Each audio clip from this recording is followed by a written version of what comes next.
kana tare da Auwal Jauro Rijiyar Lemo wanda aka fi sani da Auwal Ishaq.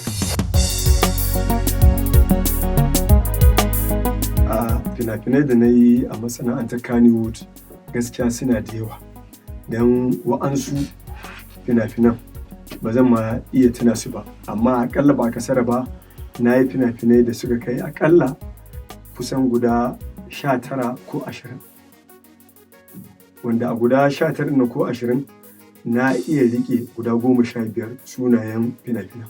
A fina-finai da na yi wanda na iya riƙewa farko dai na yi Alaƙa, na fito a cikin fim ɗin Alaƙa.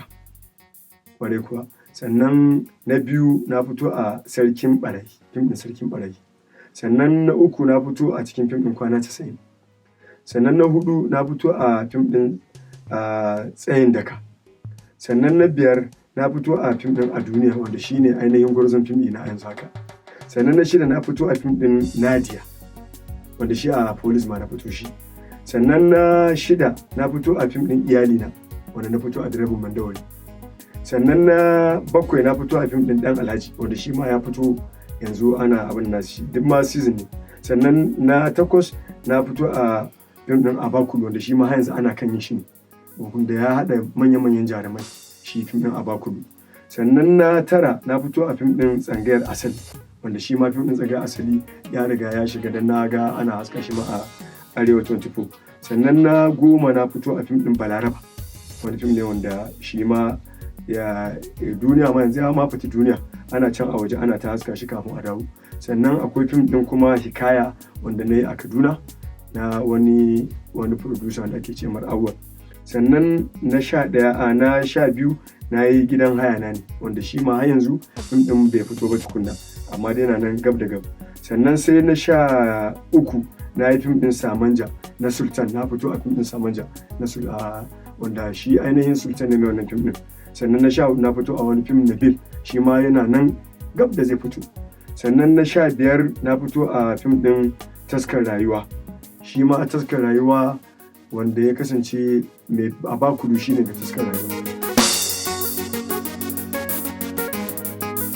Gaskiya wannan fim ɗin da nake ƙoƙarin ko kuma nake kan aikinsa wanda aiki ya ɗan yi nisa. Wannan fim ɗin shi ne wanda ake kiransa Muguwar Uwa. Akwai ƙalubale da dama a cikin wannan fim ɗin. Akwai ban tausayi, akwai al'ajabi, akwai ɓacin rai, akwai kuma farin ciki. Sannan kuma fim ne wanda ya ƙunshi abubuwa dama kamar su hassada da kuma yadda mai hassada yake kasancewa da kuma wanda shi ya kasance zuciyarsa a wanke take da yadda kuma shi ma ke kasancewa. Wannan fim ɗin kuma da na ɗauko yinsa wato na ɗauko yinsa ne da izinin Allah. Da abin da na kashe a fim ɗin nan in Allah ya albarkaci fim ɗin nan har ya fito ya yi albarka to na yi wa zuciyata kuma dama wannan a zaune yake dalilin ma da ya sa na fito zan yi wannan fim ɗin kenan. In Allah ya hore min na samu kai abin da na samu in ya kai kashi 10 to da izinin Allah kashi 7 zan taimakawa marayu da kuma masu ƙananan ƙarfi ne da wannan abin da abin da ya rage kashi 3 nan su ne da zan kuma mai da su in juya su kuma in ci gaba da wa'ansu fina-finan. Wannan shi ne alƙawarin da ɗaukar kaina da izinin Allah. Da fatan kuma al'umma su taimaka min da addu'a wannan fim ɗin ya tabbata kuma in ya tabbata ya fito kuma ya hitin ya farin jini a samu abin da ake bukata wanda za mu taimaka saboda da dama muna jin wa'ansu wanda ma ba a nan ƙasa suke ba manyan jarumai za ga wani ya ce ya yi fim kaza wannan kuɗin nan da ya samu ya tallafa wa abu kaza to wannan yana burge ni kuma yana jin daɗin haka shine ni ma nake kokari nake kwaɗayi Allah sa ni ne na farko da zan fara a nan wato Najeriya da kuma Kano. Gaskiya wato lokacin da na ji bayanin nan na cewar ana kalubalanta cewa za a daina amfani da kayan 'yan sanda saboda wanda suke wannan harkokin nan suna kamar cin mutuncin uniform ɗin ne to gaskiya na goyi da bayan haka amma 'yan fina-finanmu ko kuma 'yan Kannywood sun mun kyakkyawa fahimta abin da yasa na ce na goyi da bayan haka duk mutumin da zai yi amfani da uniform ba ma na 'yan sanda ba kowane uniform to ya nemi permission a ji me zai yi kuma yaya zai kasance ya yi promoting ɗin wannan uniform ɗin in aka ji ni kuma abin da nake roƙon su hukuma da suke so su hana in har suka ji cewa mutum zai yi promoting din wannan uniform din ne, ko da wani bangaren uniform ne, don Allah su duba wannan su bashi dama saboda su karfafa mai gwiwa, saboda duniya yanzu ta ci gaba. Duk duniya ta ci gaba, da abin da ake nema a harkar fina-finai na waje suna samu. Me ya ka haka? Saboda a hukuma gwamnati ta shigo cikin lamarin, mu ma muna kuɗin gwamnati ta shigo mana cikin lamarin. Ɗaya daga cikinsu shine in za a yi harkar fim da za a yi amfani da uniform, kowane irin ma uniform, to da Allah in aka ji cewar ga abin da za a yi, da Allah su sahale, saboda rashin yin wannan abu zai ci baya ne ga ita kanta harkar da kuma ita kanta ƙasar baki ɗaya. Tunda ta wannan harkar nan ana samun rage abubuwa da dama na rashin aikin yi, da dama wa'ansu sun dogara da harkar ne, kuma wa'ansu suna da sana'o'i. Kamar yanzu muna da sana'o'i barkatai. Wannan harkar muna yin ta ne saboda mu ƙara ba da gudunmuwarmu, ganin cewar mun sa uniform ɗin a da, kuma mun san ƙimarsa da darajarsa. Shi yasa muke kare mutuncinsa da kuma ƙimarsa, da kuma fatan duk wani producer ko director in za su yi wannan harka da Allah su bi yadda ya dace, due process, yadda za a ba su wani abu su aiwatar da abin da ya cancanta.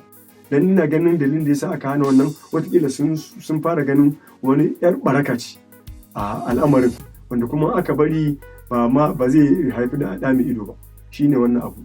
Kuma shi wannan acting da ake yi, ku yi tunanin cewar duniya ce take kallon mu, ba iya wai Kano ko Kaduna ko Katsina ko iya Najeriya ba, ko kuma makotanmu da muke tare su. A'a, duniya da dama, saboda an kirawo ni tun daga Cairo, an kira ni daga Ingila, an kira ni daga Saudiya akan acting din da nake na fim din a duniya, cewa wai shin malam kai daman kai dan sandan ne? Me ya kawo haka?